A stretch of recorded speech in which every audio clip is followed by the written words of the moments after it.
اچھا آپ کو پڑھایا گیا جو شیعہ 40 پارے مانتے ہیں قرآن ہو رہا ہے، آج تک آپ نے خود جا کے کبھی شیعہ کی کسی امام بارگاہ میں جا کے قرآن اٹھا کے چیک کیا ہے؟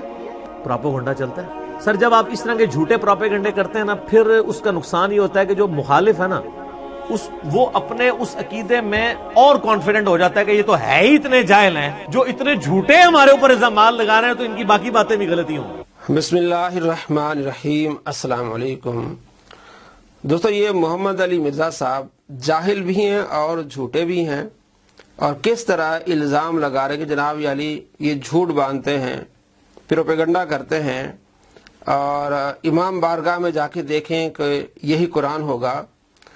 مرزا صاحب آپ ایک تو جاہل ہیں، دوسرے بہت جھوٹے ہیں. یہ ان کی معتبر ترین کتاب ہے الاصول من الکافی.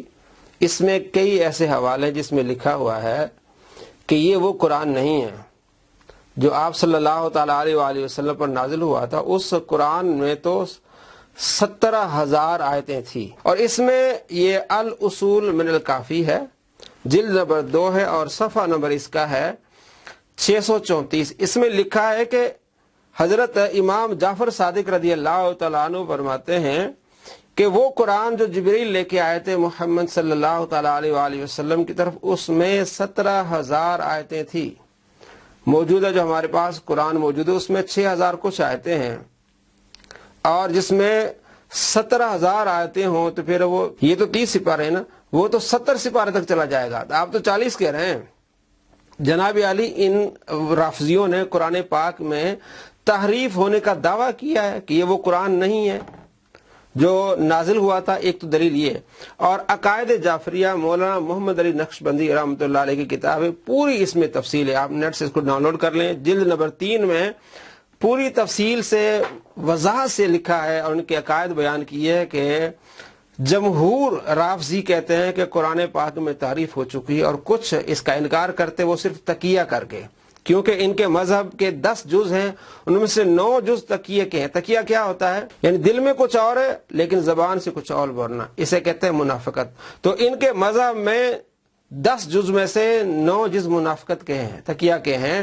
تو وہ 4 بندے جو ہے وہ تقیہ کر کے کہتے ہیں نا یہ قرآن ہے. لیکن یہ جو کہہ رہا ہے کہ جناب علی ان کی بارگاہ میں جا کے دیکھو، امام بارگاہ میں جا کے دیکھو تو وہ قرآن ہوگا جو یہ ہے. میں آپ کو اگلا حوالہ دیتا ہوں جو امام بارگاہ میں قرآن، اس کے بارے میں کیا ہے.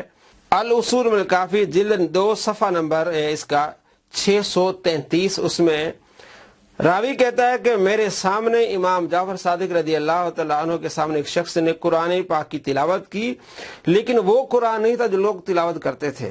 تو امام جعفر صادق رضی اللہ تعالیٰ عنہ نے اس شخص کو روک دیا اور کہا وہ قرآن پڑھ جو لوگ پڑھتے ہیں. یہ تم قرآن پاک پڑھ رہے ہو، یہ تو امام مہدی آگے آ کے پڑھیں گے، جب آخر زمانے میں امام مہدی آئیں گے وہ پڑھیں گے. تم وہ قرآن پڑھو جو لوگ پڑھتے ہیں تاکہ یہ تقیہ رہے، اور اصل قرآن تو وہی ہے لیکن جو لوگ پڑھتے ہیں اس کو تم پڑھا کرو، اور امام مہدی آئیں گے تو وہ اصل قرآن کی آ کے تلاوت کریں گے. اور اسی کے نیچے ہی اسی کا حصہ اگلا کہ حضرت علی رضی اللہ تعالیٰ عنہ 6 مہینے اپنے گھر میں رہے. آپ صلی اللہ تعالیٰ علیہ وآلہ وسلم کہ اس دنیا سے جانے کے بعد 6 مہینے قرآن پاک کو جمع کرتے رہے. جب باہر آئے تو آپ نے لوگوں کو قرآن پڑھ کے سنایا تو لوگوں نے انکار کیا. انہوں نے کہا جی وہ قرآن تو نہیں جو ہمیں سکھایا گیا ہے. تو حضرت علی رضی اللہ تعالیٰ عنہ غصے ہوئے، فرمایا آئندہ کوئی بھی یہ بندہ جو میرے پاس قرآن ہے تمہیں نہیں سنائے گا. ہاں امام مہدی آئے گا وہ اس قرآن کو لوگوں کو آگے پڑھ کر سنائے گا. تو یہ جو امام بارگاہ میں آج موجودہ قرآن رکھا ہوا ہے یہ تقیہ کر کے رکھا ہوا ہے. اصل میں ان کا عقیدہ ہے کہ اصل قرآن وہ ہے، جب امام مہدی آئیں گے اس قرآن کی تلاوت کریں گے اور لوگوں کو بتائیں گے. یہ آپ کے سامنے دلائل ہیں. تیسری دلیل اسی سے الاصول من الکافی ان کی مین کتاب ہے، اولین ترین کتاب ہے الاصول من الکافی، جسے اصول کافی کہتے ہیں. صفحہ نمبر 631 اور جلد اس کی ہے 2. اس میں امام علی رضی اللہ تعالیٰ حضرت علی رضی اللہ تعالیٰ سے روایت ہے کہ آپ فرماتے ہیں سورہ بینہ میں 70 قریش کے نام تھے. سورہ بینہ لم یکن الذین کفروا من اہل کتاب، یہ سورہ ہے اس میں 70 قریش کے نام تھے. تو آج آپ دیکھ لیں اس میں ایک قریش کا نام بھی نہیں ہے. تو یہ اپنی کتابوں میں اس طرح لکھتے ہیں. یہ سارے اماموں پر جھوٹ باندھتے ہیں لیکن ان کی کتابوں میں لکھا ہے، ان کی اہم ترین کتابوں میں موجود ہے.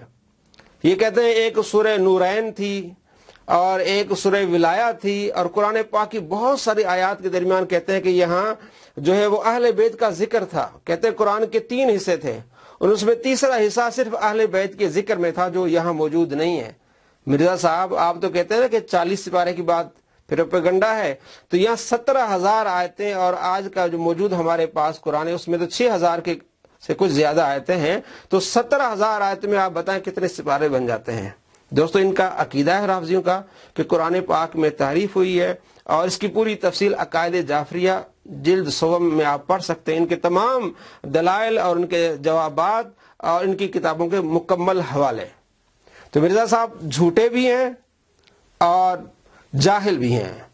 السلام علیکم ورحمۃ اللہ وبرکاتہ۔